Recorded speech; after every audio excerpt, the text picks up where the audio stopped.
Hi, welcome to our presentation today on the steps to avoid foreclosure. My name is Craig Bennett along with Amy Miller. We're the Bennett Miller Group at RE/MAX Preferred Choice Real Estate, and we're going to help guide you through some of the steps that are available to you to avoid foreclosure.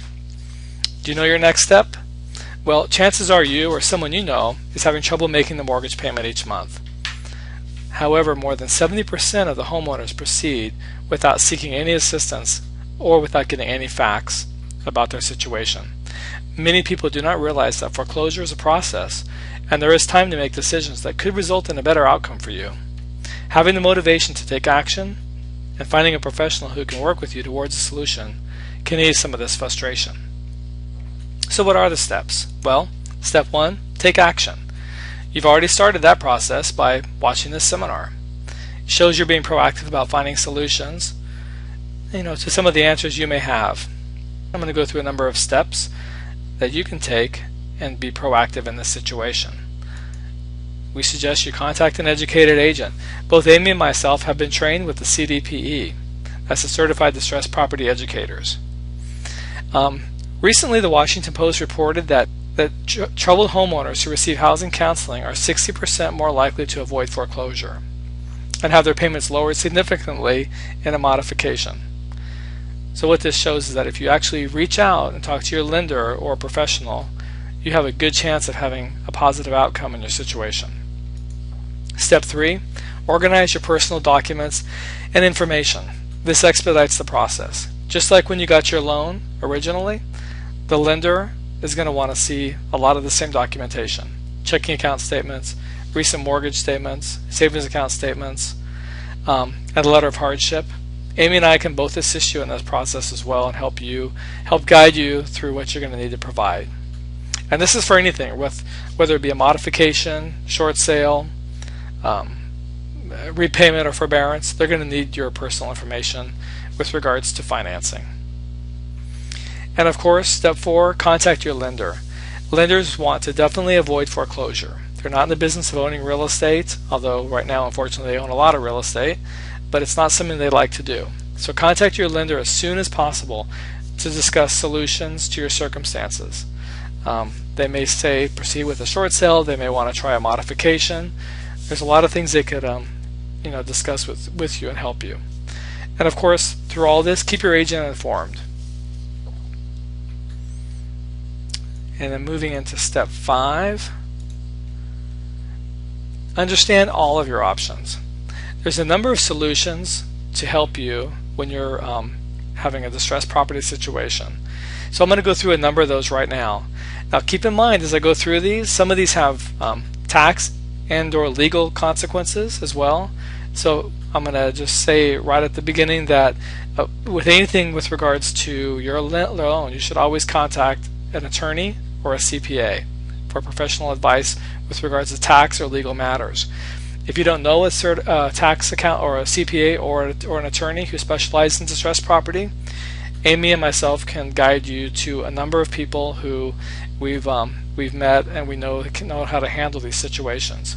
So we'd be happy to give that information to you. And of course, our contact information will be at the end of the seminar and is on our website as well. So one of the first options is, and you've heard a lot about this I'm sure lately, is a short sale. This is a dignified alternative to foreclosure. It allows you, the homeowner, to sell your property lower than what is currently owed on the property. So if you bought the home for $300,000 and you have a mortgage of $300,000 and it's worth $150,000, in effect you could sell it for $150,000 and the bank would take a short payoff of $150,000. So Amy and I both have been trained both with CDPE as well as the National Association of Realtors with their short sale foreclosure resource designation, and we've done a number of short sales as well, representing both sellers and buyers through the process. A deed in lieu, this is sometimes referred to as the friendly foreclosure. It allows you to basically return the property to the lender rather than go through a foreclosure process. There's a lot of situations where this can't be done. For instance, if you have two loans, a first and a second, it's very difficult to do a deed in lieu, and there are tax and consequences as well. So if you're thinking of a deed in lieu, you definitely want to speak to an accountant on this. A forbearance or repayment, This option involves you, the homeowner, negotiating with the mortgage company to allow you to pay their back payments over a period of time. So if you've been late for a number of months, it basically allows you to go in, make up those back payments over time, and of course staying current with the new payments. A mortgage modification, I'm sure you've heard about this as well. This just involves the reduction of one of the following: the interest rate, the principal balance of the loan, or the term of the loan, or any combination, to give you a more affordable mortgage payment. Renting the property. You can rent the property. That's definitely an option if your mortgage payment is low enough, and the rent could cover the mortgage payment. What you want to be careful of here is if you're in a foreclosure situation or you're late on your payments, you really don't want to get a tenant involved in the home while you're going through this process. Also, if you're at that point and you're considering doing a short sale, it does make it more difficult to show the property and whatnot if there's a renter in the property. Let's say you've already moved out and you want to do a short sale. At that point, it's really not fair to the tenant to do that, and we would suggest not renting the property at that point. A bankruptcy, well, that's a foreclosure solution, but it remains a very challenging financial decision for you and your family. And again, that's something that definitely would need to be approached with an attorney and a CPA. Mortgage refinance. If you have some equity in the property, it's certainly an option at this point to do a refinance. Service Member Civil Relief Act. This was implemented to help members of the military who are experiencing financial distress due to a recent deployment. So if you fall into that category, give us a call and we can help guide you through that process. Selling your property. If you have equity in the property, you can do a traditional sale, sell the property, and be out from under the house.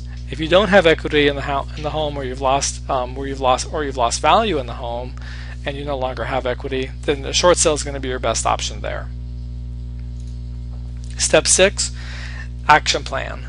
This is where you're going to want to take action. And one of the first things you can do is call or email Amy and myself, and we'll send you some of our reports, one of the reports being the first steps to avoiding foreclosure, and that'll help give you some additional information. And of course, call us or email us, and we'll be happy to discuss these options further with you and answer any questions you may have. So in closing, Amy and I both believe that every homeowner deserves the best information and the best education to avoid losing a home to foreclosure and damaging your credit for years to come.